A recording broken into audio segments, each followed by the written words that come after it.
Lillian Carter had been dating Victor Shaw for nearly 3 years. At 52, she thought she had finally found the man who would be her forever. Victor was everything she had ever wanted: charming, successful, and attentive. He had swept her off her feet with his expensive dinners, lavish gifts, and endless promises of a future together. Lillian had never felt so adored, so desired, and so loved. Her 53rd birthday was supposed to be a magical evening. Victor had promised to take her to an upscale restaurant downtown, where they had shared their first date. Lillian had spent hours getting ready, choosing the perfect dress, a deep crimson silk gown Victor once said brought out her eyes, and getting her hair and makeup done. Victor arrived late, looking dapper and slightly disheveled, as though he had rushed to get there. Lillian didn't mind. She was too excited to see him. But as soon as they were seated, Victor's demeanor changed. His smile was tight, his eyes cold, and his words clipped. "Lillian," he said, leaning forward, his elbows on the table. "We need to talk." Lillian's heart dropped. The air in the room grew heavy, and the bustling sounds of other diners seemed to fade away. "I'm upgrading to someone better," Victor said, his voice as calm as if he were discussing the weather. "And I've taken all your things from my apartment. You won't be needing them anymore." Lillian's mind reeled. What are you talking about?" she stammered, her hands trembling under the table. Victor leaned back in his chair, a smug smile playing at his lips. "I've been seeing someone else. Younger, prettier, richer. You were fun for a while, but let's be honest, you were never going to be enough." Lillian felt as if the ground had been pulled out from under her. She had poured her heart and soul into Victor. She had given him everything: her time, her trust, her vulnerability. And now, on her birthday, he was discarding her like yesterday's trash. Before she could respond, Victor stood up, adjusted his suit, and tossed a few bills on the table. "Happy birthday, Lillian," he said with a smirk. "Try not to cry too much. It's not a good look for you." And with that, he walked away, leaving Lillian stunned, heartbroken, and utterly humiliated. Lillian couldn't remember how she got home that night. The drive was a blur. Headlights smeared across her vision, tears burning down her cheeks, Victor's words echoing like a haunting refrain in her mind. Upgrading to someone better. She stumbled into her apartment, which now felt eerily empty. Her favorite vase, a gift from Victor during their first Christmas, was missing from the coffee table. The framed photo of the two of them in Cancun had vanished from the bookshelf. Even the silk robe he had given her last Valentine's Day was gone. He had taken every single item he ever bought her, as if erasing all evidence of their relationship. Lillian sank onto the couch, clutching her phone. Her thumb hovered over Victor's number. Should she call? Demand answers? Scream at him? But the fear of hearing his voice, of hearing him confirm that she was nothing more than a placeholder, paralyzed her. Instead, she dialed her best friend, Natalie. "Lillian, are you okay? You sound off," Natalie said, her concern palpable. Lillian's words tumbled out in disjointed fragments: the restaurant, Victor's cruel words, the missing belongings. "Wait, he said what?" Natalie's voice grew sharp. "Upgrading to someone better? Who the hell does he think he is?" Lillian pressed her fingertips to her temple, trying to stave off the headache forming behind her eyes. "I don't know, Nat. He said she's younger, prettier, richer." Natalie snorted. "Richer? Since when did he care about money? You were the one paying for his car insurance last month, remember?" Lillian's jaw clenched. Victor had always claimed he was just in a tight spot financially and promised to pay her back. He never did. In fact, the more she thought about it, the more she realized how much she had financially supported him. The rent he couldn't cover. The fancy dinners he swore he'd take care of, but never did. The weekend getaways that always ended up on her credit card. "Nat, what if he was using me this whole time?" Lillian's voice quivered. "Oh, honey, you know I never liked him," Natalie said, her tone softening. "But we're not going to focus on that now. We need to find out who this is someone better is. If he's been seeing her behind your back, you deserve to know." Lillian swallowed, a knot tightening in her throat. The idea of Victor with another woman, possibly laughing at her expense, was unbearable. But it wasn't just the betrayal that stung. It was the feeling of being so completely and utterly blindsided. Natalie cleared her throat. "You said he took your things, right? Maybe that's a good place to start.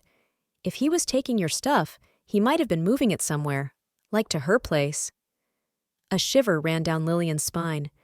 The thought of another woman touching her belongings, wearing her robe, living her life, felt like a fresh slap in the face. "Okay," Lillian said, her voice firmer than before. "Let's find out who she is." The next morning, Lillian woke up with a pounding headache and eyes swollen from crying. The ache in her chest was unbearable, like a weight pressing down on her ribs. She dragged herself to the kitchen, her mind replaying Victor's words over and over, the smugness in his voice, the satisfaction in his eyes as he delivered the final blow. Natalie called promptly at 9 a.m. "Are you ready?" she asked without preamble. "For what?" Lillian croaked, her voice raw. "To find out who she is." Lillian hesitated. Did she really want to know? Would it make her feel better, or just reopen a wound that was already festering? But before she could respond, Natalie was at her door, eyes blazing with determination. "Get dressed. We're going to his place." Lillian's heart pounded. "Why? He already took my stuff." Natalie arched an eyebrow. "Exactly. And where did he take it?" The two women drove in silence, the tension palpable. When they pulled up outside Victor's apartment, Lillian's breath caught in her throat. A sleek, white convertible, one Lillian had never seen before, was parked in Victor's assigned spot. The vanity plate read, "Kylie 1." "Who the hell is Kylie?" Natalie muttered, her eyes narrowing.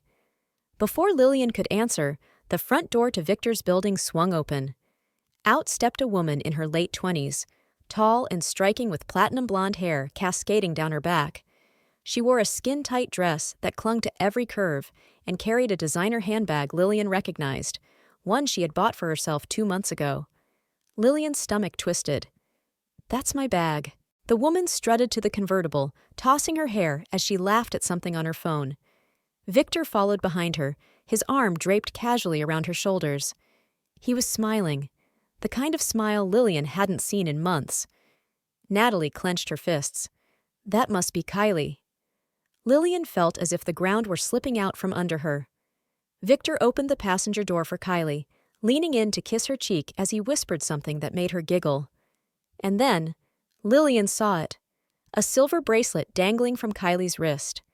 A bracelet that Lillian herself had worn to the restaurant the night Victor had dumped her. "That's mine," Lillian breathed, her eyes filling with tears. "He gave her my things."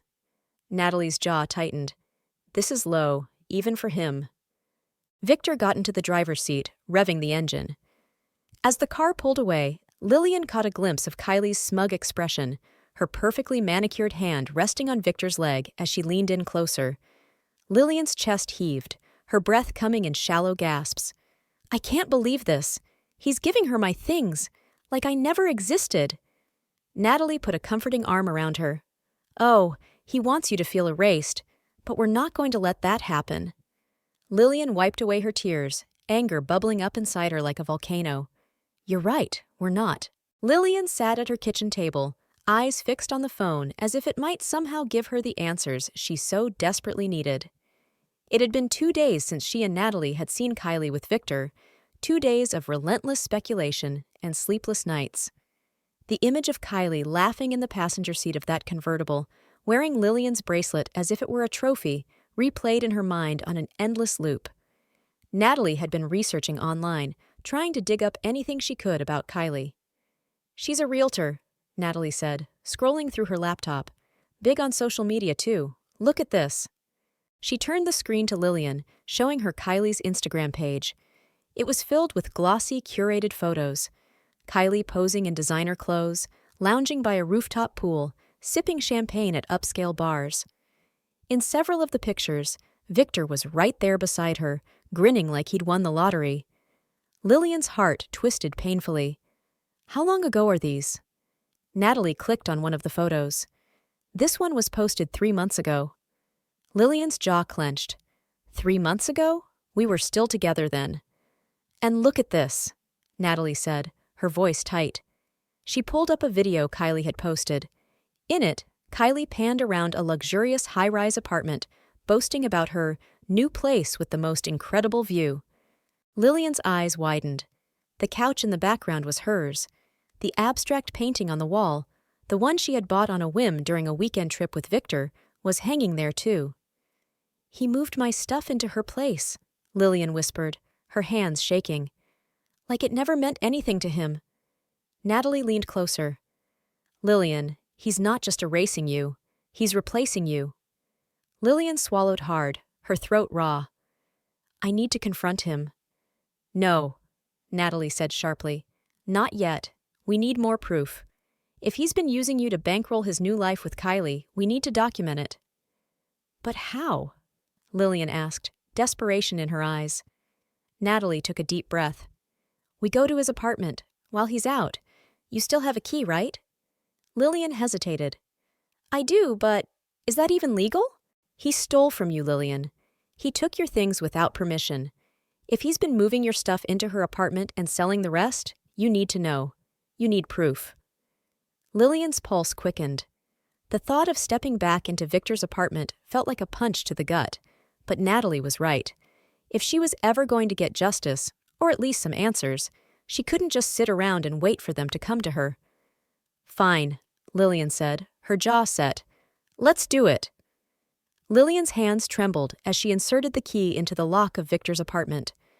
The familiarity of it made her nauseous. How many times had she unlocked this door, expecting warmth and affection, only to now be standing here like a thief in the night? Natalie was a step behind her, eyes darting nervously up and down the hallway. "Are you sure he's not home?" she whispered. Lillian swallowed, nodding. "He said he was taking Kylie to the spa this afternoon. They won't be back for hours." The door creaked open, and the scent of Victor's cologne hit her like a punch. That sickeningly expensive cologne she had bought for his birthday last year, the one he was probably wearing while he whispered sweet lies into Kylie's ear. The living room was almost unrecognizable. The cozy, cluttered space Lillian had poured her heart into had been gutted. Her throw pillows were gone. The rug she had chosen for the way it complemented the couch, missing. In their place were sleek, modern pieces that screamed Kylie, cold, impersonal, and new. Natalie nudged her. "Let's hurry." They moved through the apartment methodically, Lillian opening drawers and rifling through closets, while Natalie snapped photos with her phone. In the bedroom, Lillian's heart seized. There, hanging in the closet, was her silk robe, the one Victor had stolen on her birthday. But it wasn't alone. Kylie's lacy lingerie hung next to it, delicate and taunting. Natalie snapped a photo. "Got it. What else?" Lillian moved to the dresser. Victor had always kept his important documents in the top drawer: bills, bank statements, receipts. As she rummaged through the pile, one envelope caught her eye. It was addressed to Victor Shaw and Kylie Monroe. Lillian's breath hitched. "They have a joint bank account?" Natalie leaned over her shoulder. "Open it." Inside was a bank statement showing a deposit of $5,000 from Lillian's account. Lillian's blood ran cold. He transferred my money to her?" Natalie's jaw clenched. "This is fraud, Lillian. He's been stealing from you." Lillian's hands shook as she clutched the statement. How long had he been siphoning money? How much had he taken? How could she have been so blind? Natalie placed a hand on her shoulder. "We need to get out of here." But Lillian couldn't move. The betrayal was suffocating, coiling around her like a vice. Victor hadn't just taken her belongings. He had taken her dignity, her trust, her financial security. And now he was using it to build a life with Kylie. "Lillian," Natalie said urgently, "we need to go." Lillian forced herself to nod, shoving the bank statement into her purse. As they exited the apartment, she caught a glimpse of the photo frame on the console table, a new photo of Victor and Kylie, arms wrapped around each other, beaming like the perfect couple. Lillian gritted her teeth. If Victor thought he could get away with this, he was dead wrong. Lillian's heart pounded as she left Victor's apartment, his cruel words still echoing in her mind. "You handed over your money like a desperate old woman," he had said, the smirk on his face as venomous as the words themselves. Once back in her car, she pulled out her phone, stopping the recording. The file was over 20 minutes long. 20 minutes of Victor's lies, his sneering dismissal of her feelings, and his refusal to admit any wrongdoing. Lillian pressed play, listening to the sound of her own shaky voice, the tremor of Victor's condescension. She squeezed the steering wheel until her knuckles turned white. How had she let herself become so blind? How had she missed the signs of his manipulation? Her phone buzzed. A message from Natalie. Did you talk to him? What happened? Lillian's fingers hovered over the screen, but she couldn't bring herself to respond. What was there to say? Victor had made it clear. He wasn't going to give the money back. Worse, he was making her feel like she was the one at fault, like she was being irrational and paranoid. But she wasn't paranoid. She was betrayed. Lillian closed her eyes, taking a deep breath. She had evidence now. A recording of Victor's cruel words, proof that he had taken her money and twisted the truth. But was it enough? Her eyes drifted to the passenger seat, where the bank statement sat crumpled and torn. Lillian picked it up, smoothing out the creases. This was just the beginning. There had to be more money he had taken, more lies he had told. If Victor thought she would just slink away quietly, he was wrong. Very wrong. Back in her apartment, Lillian paced the living room, her phone in her hand. The recording felt like a ticking time bomb, a damning piece of evidence. But what could she do with it? The police? A lawyer? Would anyone believe her? Or would they see her as the desperate ex, clinging to a man who had clearly moved on? Her phone buzzed. Natalie again. This time, Lillian answered. Did you listen to the recording? Natalie asked, voice tense. Yeah, Lillian said, sinking onto the couch. He made me feel like I was crazy, like I had imagined the whole thing. That's what manipulators do, Natalie said. But you're not crazy, you're a victim, and you need to fight back. But how? Lillian asked, her voice breaking. Even if I go to the police, Victor will just twist everything. He's so good at lying. And Kylie, she'll back him up. Natalie was quiet for a moment. What if we use Kylie? What do you mean? Lillian frowned. Kylie doesn't know you have the recording, Natalie said. What if you talk to her? Show her the evidence? Maybe she doesn't know Victor's been stealing from you. Maybe she thinks you're just some bitter ex. Lillian bit her lip. The idea of confronting Kylie, the woman who had paraded around in her clothes, her jewelry, made her stomach churn. But what if Natalie was right? What if Kylie didn't know the truth? Okay, Lillian said, her voice firm. I'll do it, but I need to be smart about it. Natalie hesitated. Are you sure? Kylie's not exactly a sympathetic character. I have to try, Lillian said, her jaw set. If I can get her to turn on Victor, maybe I can finally get some justice. Lillian stood outside Kylie's building, her palms damp with sweat.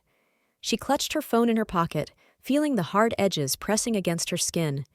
Natalie had insisted on waiting in the car, her eyes fixed on the entrance, ready to bolt inside if things went wrong. Lillian took a deep breath, forcing herself to steady her nerves.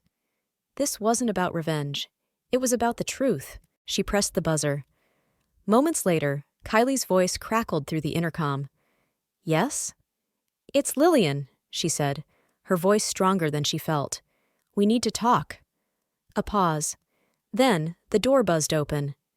Kylie's apartment was a lavish, modern space, sleek furniture, glass fixtures, the kind of place Victor had always dreamed of living in. The kind of place he had likely funded with Lillian's money. Kylie stood in the doorway, arms crossed, her icy blue eyes narrowed. What do you want? Lillian swallowed, eyes flicking to the silk robe draped over the arm of the couch. I just need a few minutes. Kylie smirked, leaning against the wall. You're wasting your time. Victor told me you're obsessed with him. Can't move on. It's pathetic. Lillian clenched her fists, fighting the urge to lash out. I'm not here about Victor. I'm here about my money. Kylie's brow furrowed. Your money? Lillian pulled out her phone, opening the recording. Listen. Victor's voice filled the room, smooth and smug. You handed over your money like a desperate old woman. Maybe you're just jealous because she's younger, prettier, better. Kylie's expression shifted, her confidence faltering. Lillian watched her closely, searching for any sign of guilt or complicity. "That's not all," Lillian said, scrolling through her gallery and pulling up the bank statement. "He transferred $5,000 from my account to the one he shares with you. Did he tell you where that money came from?" Kylie's face went pale. "He said it was a gift, that you were helping him out." Lillian's jaw clenched. "Helping him? By stealing from me?" Kylie swallowed, her gaze dropping to the floor. I didn't know." Lillian took a step closer, her voice low and firm. "How much more did he take, Kylie? How many other gifts did he tell you I gave him?" Kylie shook her head, eyes glassy. "I don't know. He handles the accounts. He said he was setting everything up for us. A future together." Lillian's stomach churned. "A future funded by my money." Kylie pressed her lips together, her eyes hardening.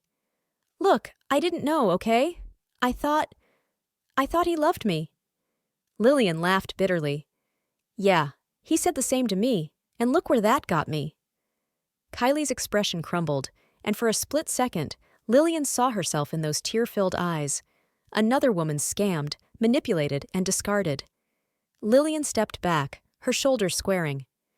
"You can keep the robe, Kylie. Consider it a parting gift. But trust me, Victor's not finished with you, not by a long shot." Lillian sat in her car, staring blankly at the steering wheel. The anger she had felt leaving Kylie's apartment had now dissolved into a deep, aching emptiness. Victor had stolen from her, that much was clear, but the extent of the damage was still unknown. And Kylie? Kylie's tearful expression lingered in Lillian's mind, a haunting echo of her own devastation. Her phone buzzed. Natalie. "Did you do it? What did she say?" Lillian took a deep breath before answering. "She didn't know. At least she says she didn't." Natalie sighed heavily. "You believe her?" "I don't know," Lillian said, pressing her fingers against her temple. She looked genuinely shocked, but Victor's a master manipulator. He probably told her the same lies he told me. "Then we need more than her word," Natalie said firmly. "We need solid proof." Lillian swallowed, her mouth dry. "But how? He's too smart to leave anything lying around." A thought struck her, sharp and sudden. "Unless—" Natalie's voice crackled through the speaker. "Unless what?" "The joint account," Lillian said, her mind racing. "If he's been transferring money to that account, there must be a paper trail. Statements, transactions, records. And Kylie said he handles the accounts, which means he probably keeps them somewhere, maybe in his apartment." "You still have the spare key, right?" Natalie asked. "Yeah," Lillian said, her pulse quickening. "But if he catches me—" "Then don't get caught," Natalie said, her voice grim. "This is your last chance, Lillian. You need that evidence. Otherwise, he's going to walk away with everything." Lillian stared at the entrance to Victor's building, dread pooling in her stomach. The thought of stepping foot back into that apartment made her skin crawl. But Natalie was right. This was her last chance. Lillian took a deep breath, her jaw tightening. "Okay, I'm going in." Lillian's hands shook as she unlocked Victor's door, the silence inside the apartment heavy and oppressive. The air was thick with the scent of Victor's cologne, a sickening reminder of his lies. Every creak of the floorboards felt like a gunshot in her ears, each second ticking away like a countdown to disaster. She moved swiftly to the bedroom, pulling open drawers and rifling through papers. Old bills, credit card statements, junk mail, nothing useful. Then she remembered Victor's office. He always kept a locked filing cabinet there, claiming it was for important documents only. Lillian grabbed a letter opener from the desk and jimmied the lock, her breath coming in ragged gasps. The lock popped open, revealing a stack of manila folders. Inside, she found what she was looking for. Bank statements, all under Victor's name, showing multiple transfers from Lillian's account to the joint account with Kylie. Not just $5,000, but over $20,000 in total. Each transfer labeled as loan repayment, a lie Victor had obviously fabricated to make the transactions look legitimate. Lillian snapped photos of each statement, her heart hammering in her chest. Just as she closed the drawer, she heard a car door slam outside. Victor was home. Panic surged through her. She shoved the files back into the cabinet, locked it, and sprinted for the door. But as she reached for the handle, Victor's voice echoed in the hallway. "You didn't hear me? I said I'll be right back, Kylie." Kylie was with him. Lillian's heart seized as she ducked behind the couch, her pulse a deafening roar in her ears. The door swung open, and Victor's footsteps echoed through the apartment. "I just need to grab my wallet," Victor muttered. Kylie's heels clicked against the tile. "You didn't tell me you were taking so much money from her." Lillian's breath caught in her throat. Kylie knew? Victor's voice dropped to a low, dangerous murmur. "Keep your mouth shut. Do you want that car or not? Because without that money, you're not getting it." Kylie's silence was deafening. Lillian swallowed, forcing herself to stay still, even as her mind screamed to run. The seconds dragged by like hours until, finally, the door slammed shut again. Lillian waited, her entire body trembling. When she was sure the coast was clear, she slipped out the back door, the phone clutched in her shaking hand. She had what she needed now, the statements, the recording, and the undeniable truth that Kylie had been in on it the whole time. But now, Lillian had a new problem. If Kylie was willing to stay silent to keep her new life with Victor intact, what would she do to protect him if Lillian went to the police?